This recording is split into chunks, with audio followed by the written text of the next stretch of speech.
네, 우리 금요 특별 기도회에 오신 여러분들을 환영합니다. 우리 함께 찬양하는 모습들을 보니까 너무 좋죠.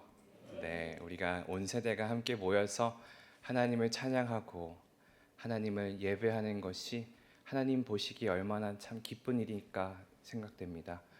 우리 교회에 언제나 그런 은혜가 함께하기를 소망하고 그런 은혜가 넘칠 수 있도록 함께 동역하는 우리 모든 성도들 되기를 소망합니다. 우리 영상 하나 보고 같이 말씀 나누겠습니다.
저희 팀이 올해 지금 경기 전까지 해서 7연패를 하고 있었어요.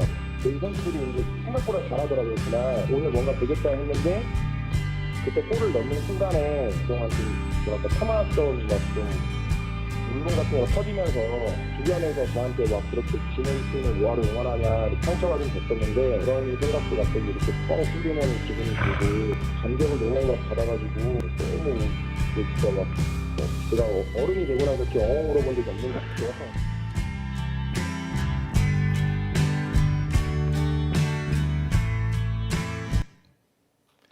네, 함께 영상 잘 보셨나요? 네, 어떤 영상이냐면 우리나라 축구 리그 그 K리그라고 하죠. 그 중에서 이제 3부 리그 K3 리그라는 곳에 참가했던 고양 시민 축구단의 한 팬에 대한 이야기입니다. 영상에서도 보셨다시피 시즌 7연패, 시즌 개막하고 7경기 동안 한 번도 이기지 못한 채 그리고 그 전해까지 더한다면 11연패를 하고 있었던 팀이었습니다. 근데 그 팀을 위해서 그 평창 FC와의 원정 경기를 위해서 한 명의 팬이 그 자리까지 오게 된 거죠. 고향에서 평창까지 거리가 한 4시간 정도 된다고 합니다. 그 거리를 마다하지 않고 온 그 관중을 위해서 이제 결승골을 터뜨린 안명환 선수가 골 세레머니로 그 팬한테 가서 이제 90도로 인사하는 모습을 보고 또 그것을 본 그 팬이 눈물을 훔치는 장면을 우리가 함께 보았습니다. 단 한 명의 원정 관중을 든 이 경기는 고향이 2019년 첫 승리를 따내는 경기가 되었던 것이죠.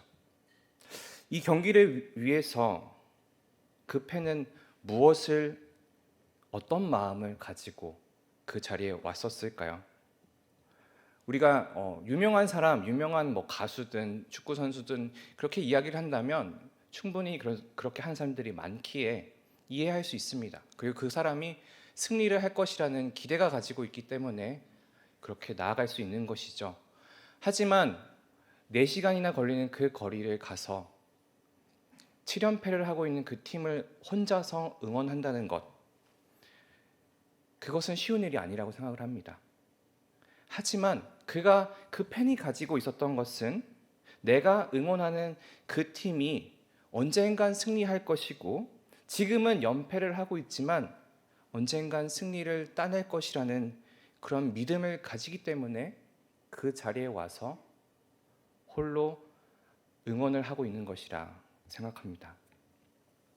오늘 여러분들도 평소처럼 금요 기도이기 때문에 와서 예배를 드리시는 분들도 있겠지만 특별히 오늘 초등부 여름 성경학교를 위해서 이 자리에 함께 오셔서 기도하시는 분들도 있으리라 믿습니다. 특별히 나의 아이를 위해서, 우리 아이를 위해서, 또 내가 맡은 아이를 위해서 기도하고 응원하는 그 마지막 한 사람, 그런 한 사람이기에 이곳에 오셨으리라 믿습니다. 그 한 골을, 그 1승을 위해서 먼 길을 마다하고 외로이 응원했던 그 한 명의 팬처럼 우리도 우리 다음 세대를 끝까지 응원하고 그들을 위해서 기도하는 기성세대, 부모 세대가 되기를 소망합니다. 작년 8월에 여러분들은 무엇을 하고 계셨나요?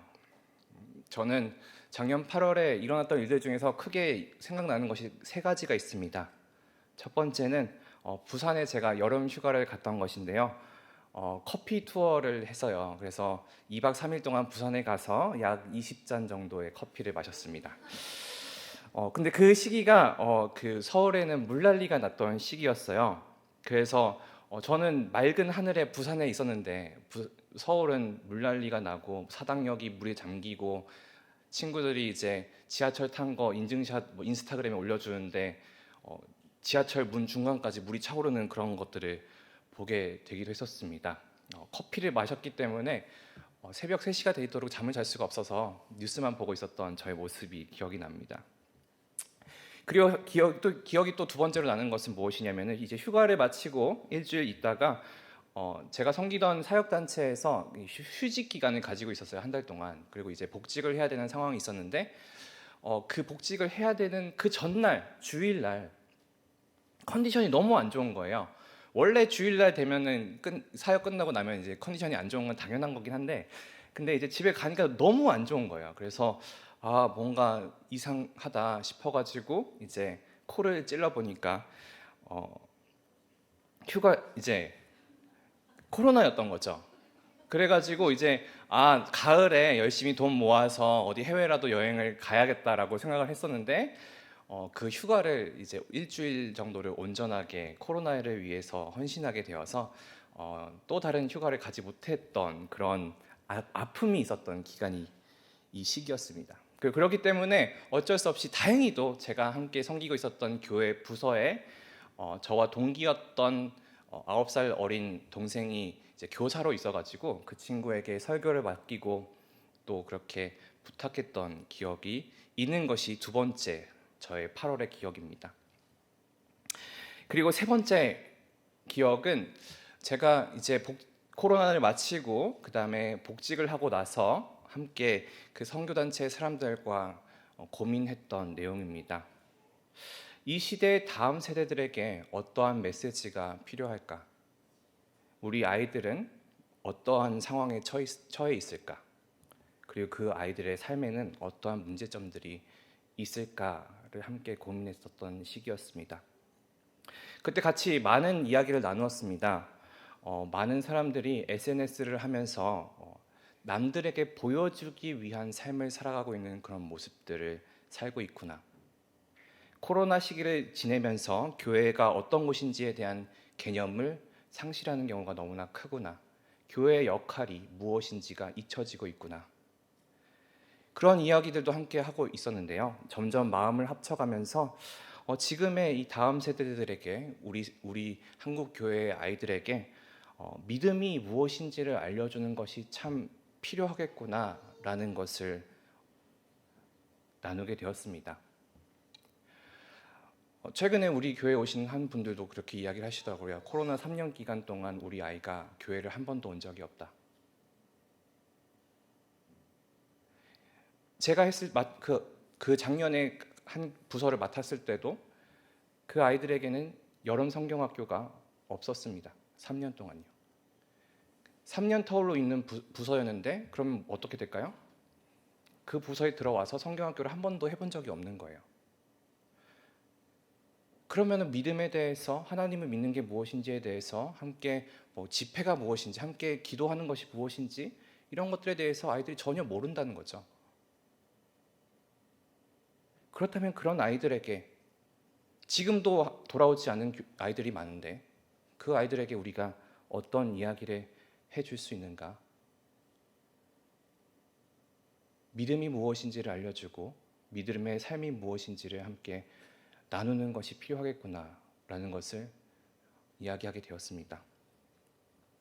그럼 성경 속에서 믿음을 보여주는 사람은 누구였을까? 또 고민해 보았습니다. 참 많이 있죠. 예수님을 만난 사람들도, 또 신약 성경에 나오는 많은 사람들도, 또 요셉과 여호수아 같은 그런 사람들도 그 누구 하나도 믿음이라고 이야기했을 때, 믿음의 사람이라고 이야기했을 때 빠지지 않는 사람들입니다. 하지만 그 중에서도 믿음의 아버지, 믿음의 조상이라고 불리는 한 사람이 있죠. 그 사람 누구죠? 네, 아브라함입니다. 그래서 그 아브라함을 통해서 믿음이 무엇인지, 그리고 믿음의 삶이 무엇인지, 그리고 믿음을 가진 사람은 어떻게 살아야 하는지에 대해서 다음 세대에게 알려주어야 한다는 그런 마음을 갖게 되었고, 이것이 지금 2023년 여름 우리 교회에서도 영화부부터 중고등부까지 우리가 함께 하고 있는 그 여름 사역의 주제, 나는 믿음의 사람이 되었던 것입니다. 오늘 이 시간 아브라함의 믿음의 여정을 여기 있는 믿음의 선배 세대들이 먼저 깨닫고 그 여정을 우리가 달려가고 있는 사람으로서 우리 다음 세대들에게 이 여름을 통해 그 은혜와 축복이 임할 수 있도록 기도하는 시간을 가졌으면 좋겠습니다. 믿음의 조상 아브라함은 어떠한 삶을 살았을까요? 그리고 그 믿음의 여정은 어떠한 모습이었을까요? 그것은 오늘 본문에서 찾아볼 수 있습니다. 히브리서 11장 8절인데요. 믿음으로 아브라함은 부르심을 받았을 때 순종하여 장래의 유업을 받을 땅에 나아갔세 갈 바를 알지 못하고 나아갔으며. 여러분은 믿음이 무엇이라고 생각하십니까? 믿음은 말이죠, 참 여러 가지로 우리가 생각해 볼 수 있는데 성경학교의 주제 성구인 한 히브리서 11장 1절 말씀은 이렇게 이야기를 합니다. 믿음은 바라는 자들의 것들의 실상이요 보이지 않는 것들의 증거니.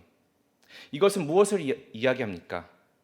우리가 무엇을 바라는지, 우리는 하나님 앞에 무엇을 바랍니까? 하나님이 우리에게 약속했던 그 상급이 실제로 이루어나기를 바라는 것이 우리가 바라는 것입니다.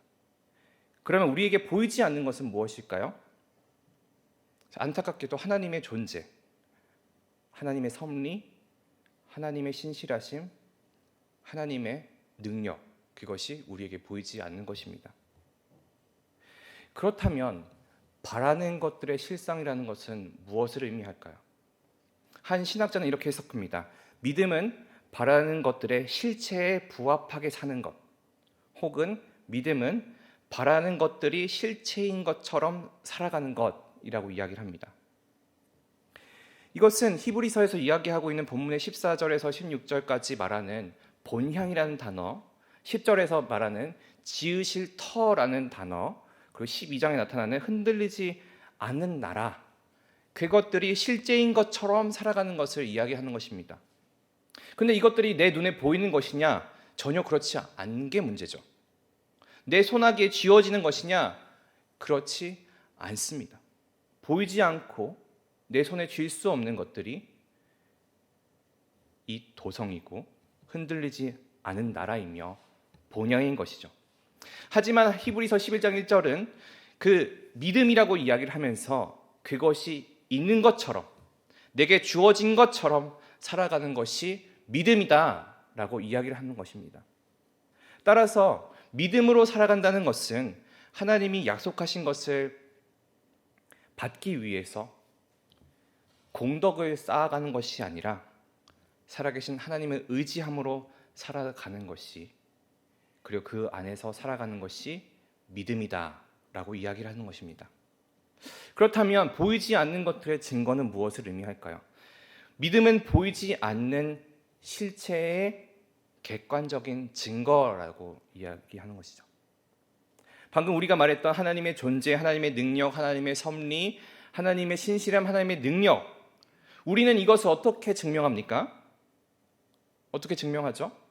기적을 통해서 증명을 합니까? 그렇지 않습니다. 그것은 우리의 삶을 통해서, 우리의 삶을 통해 일하시는 아버지 하나님의 신실하심, 우리의 삶을 통해서 보여주신 하나님의 능력, 하나님의 존재를 우리가 증거로 삼는 것이죠.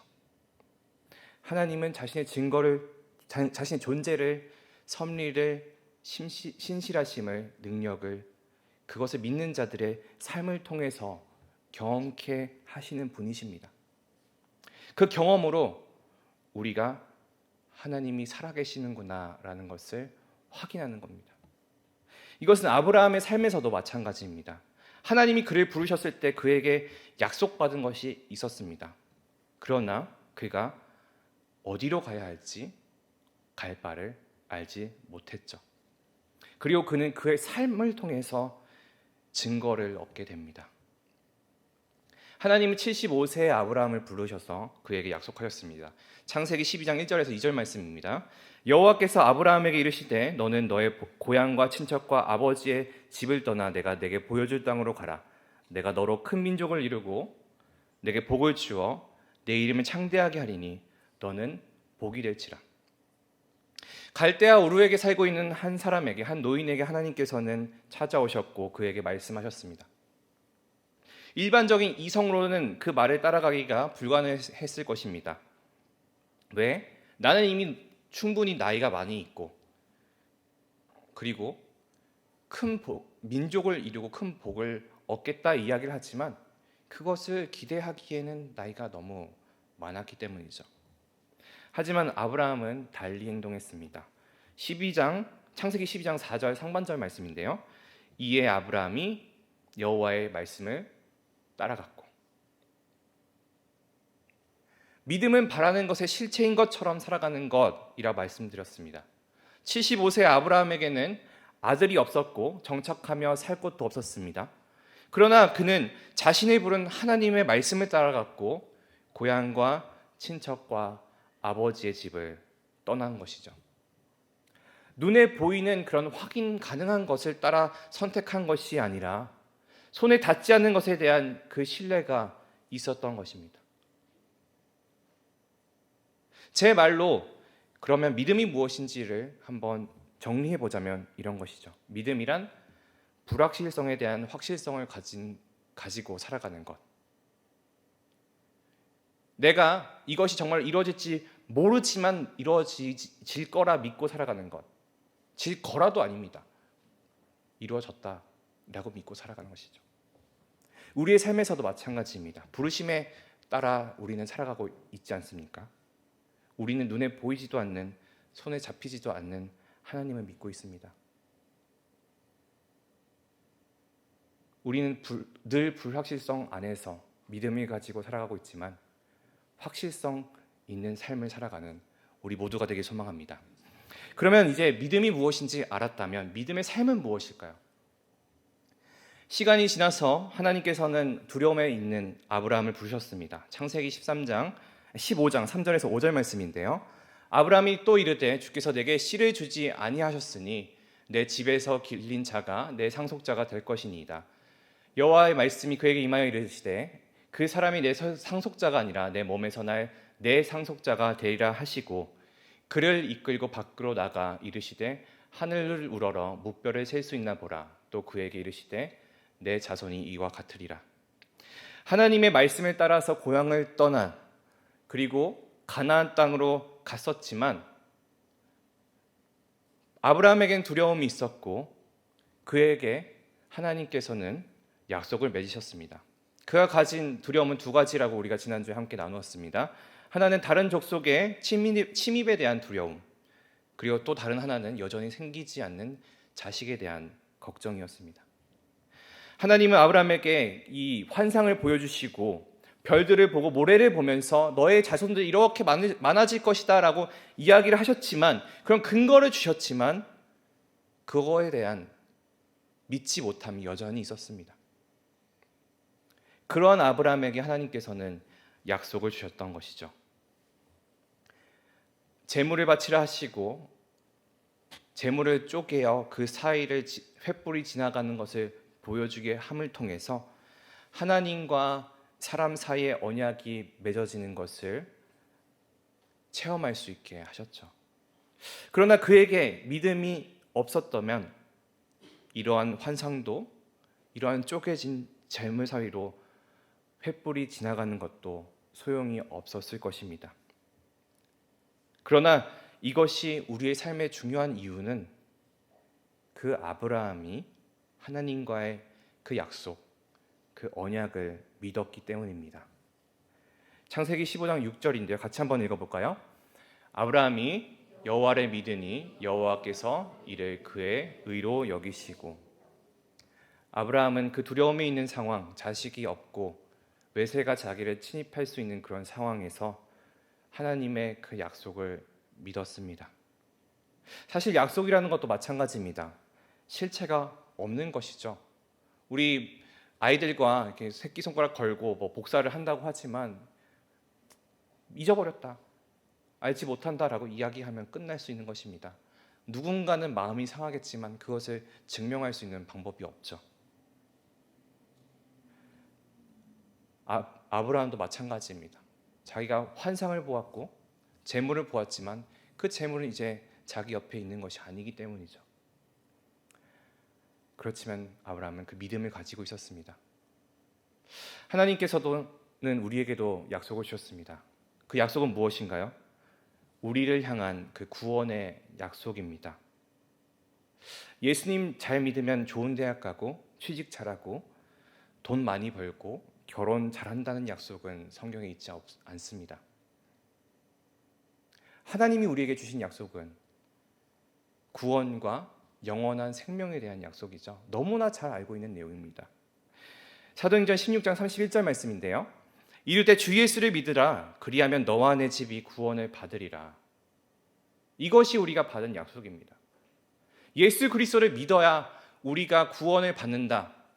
너무나 쉬운 이야기지만 우리가 교회에 왔을 때 하나님 앞에 구하는 것은 무엇입니까? 나의 구원, 우리 가족의 구원, 내 옆에 있는 사람의 구원이 아니라 내가 얼마큼 잘 먹고 잘 살고 건강하고 튼튼하게 살 수 있는지, 내가 얼마나 풍족하게 살 수 있는지, 내 자식이 얼마나 잘 되는지, 그런 것들에 우리는 기도하고 있는 것입니다. 하나님은 똑같지만 또 다른 하나를 약속하셨습니다. 요한일서 2장 25절인데요. 그가 우리에게 약속하신 것은 이것이니 곧 영원한 생명이니라. 믿음의 사람인 우리가 붙잡고 믿어야 할 것은, 그리고 우리가 기대해야 할 것은 하나님이 우리에게 주신 그 약속입니다. 믿음의 삶은 하나님의 약속을 믿는 것입니다. 그 영원한 생명의 약속, 그 구원의 약속을 믿는 것이 믿음의 사람이 살아야 할 모습입니다. 그 모습이 우리의 삶 안에 함께하기를 소망합니다. 믿음은 바라는 것의 실체인 것처럼 살아가는 것이라고 제가 아까 말씀드렸습니다. 그렇다면 그렇게 끝나서는 안 됩니다. 믿음은 하늘만 쳐다보는 것이 아니죠. 보이지 않는 것의 증거가 무엇이라고 말씀드렸죠? 우리의 삶을 통해서 그 증거를 얻는 것이라고 말씀드렸습니다. 그 약속이, 그 언약이 실제가 되는 것을 경험하는 것, 그것이 하나님이 우리에게 주신 증거입니다. 하나님의 말씀이 혹시나 결말이 없는 이야기처럼 흩어져 버렸다면 우리가 갖는 그 믿음은 소용이 없는 것이지만, 그것이 아니라 하나님의 이야기에는 끝이 있고 하나님의 이야기에는 구원이 있습니다. 우리는 그것이 우리의 삶 안에서 실제가 되는 것을 경험해야만 합니다. 창세기 18장 11절 13절 말씀인데요. 아브라함과 사라는 나이가 많아 늙었고 사라에게는 여성의 생리가 끊어졌는지라. 사라가 속으로 웃고 이르되 내가 노쇠하였고 내 주인도 늙었으니 내게 무슨 즐거움이 있으리요. 여호와께서 아브라함에게 이르시되 사라가 왜 웃으며 이르기를 내가 늙었거늘 어떻게 아들을 낳으리요 하느냐.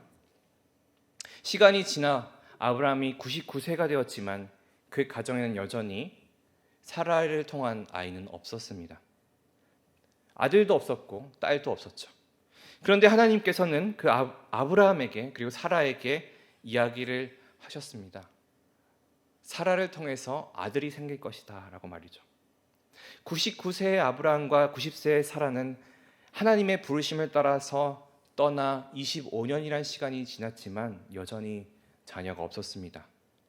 당연히 그들은 이제 하나님의 능력을 의심하고 여러 가지 다른 방법을 통해서 자손을, 후사를 남길 방법을 꾀했죠.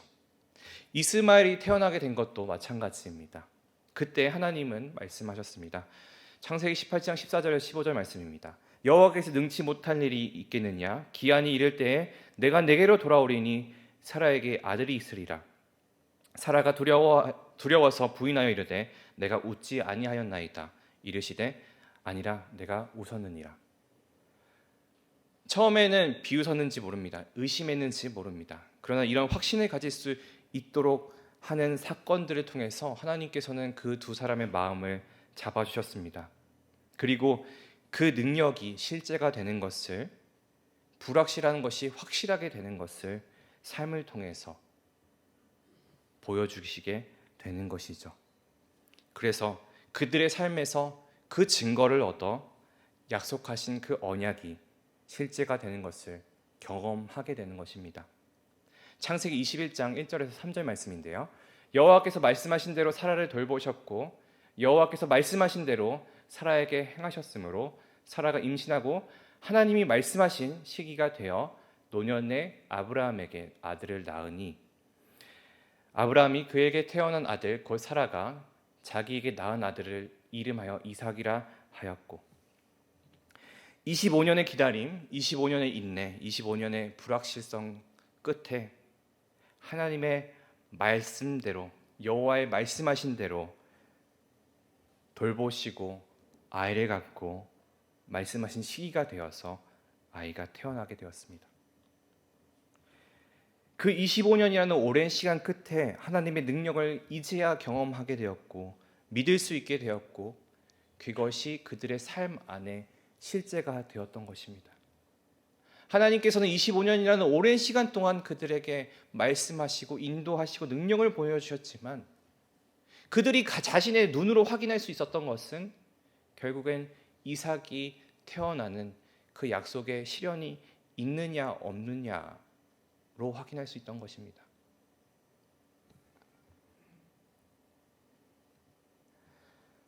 그렇게 말씀이 실제가 되는 것을 아브라함이 경험하게 된 것이죠. 히브리서 11장 11절에서 12절 말씀입니다. 믿음으로 사라 자신도 나이가 많아 잉태할 수 있는 힘을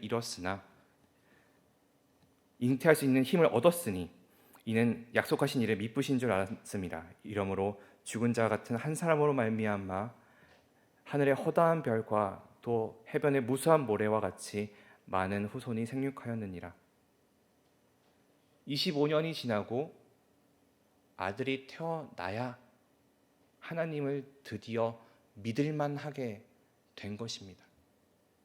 우리가 아브라함을 믿음의 조상이라고 이야기를 하지만 그의 삶 안에 하나님은 믿어지지 않는 분이셨던 것이죠. 여전히 함께 하시고 여전히 능력을 보여주셨지만 우리도 마찬가지로 언제나 하나님의 능력을 의심합니다. 그러나 아브라함의 삶에서 능력으로 그 약속을 이루셨듯이 우리 하나님이 힘이 있고 능이 있어 못할 일 전혀 없다라고 이야기했던 그 찬양처럼 우리는 하나님의 약속을 이루시는 그 능력을 믿어야 할 것입니다. 그러나 하나님은 우리에게 약속을 주시고 지키시고 이루시는 분이심을 언제나 우리가 잊으며 살아가고 있지만 그 하나님은 신실하시고 함께하심을 믿는 여러분들에게 소망합니다. 믿음의 여정을 우리는 걸어가고 있습니다. 그 여정이 습하고 어두컴컴하고 앞이 보이지 않는 그런 밀림을 걸어가는 것 같습니다. 넘어지고요. 무언가 나를 스쳐 지나가고요. 발을 걸려고 하는 것도 많고요. 방황도 하게 됩니다. 우리 삶이 온전히 하나님을 의지하고 주신 약속과 그 능력을 믿으며 우리가 하나님께 순종하며 살아갈 때 그 믿음을 살아내는 그 여정을 걸어 나아가는 우리 성도들 되게 소망합니다. 우리가 아이들을 위해서 그리고 교회 다음 세대를 위해서 함께 이 자리에 모였습니다. 믿음은 계승이 된다 생각합니다. 부모로부터 자녀에게, 자녀로부터 또 그 자녀에게. 히브리서 말씀을 보면 그것이 계속 이루어지는 것을 우리가 보게 됩니다. 믿음이 그 상급의 약속이 실현이 우리 부모님들의 삶에서부터 드러나서 그 증거가 얻어지는 것을 우리 아이들이 발견해야 합니다. 그래야 그 기대를 가지고 우리 아이들도 믿음을 가질 수 있게 되는 것이죠. 우리 부모님이 수십 년 교회를 다녀왔지만 하나님의 살아계심이 그 부모님 안에 없다면 무슨 기대를 가지고 그 아이들이 교회를 나오겠습니까?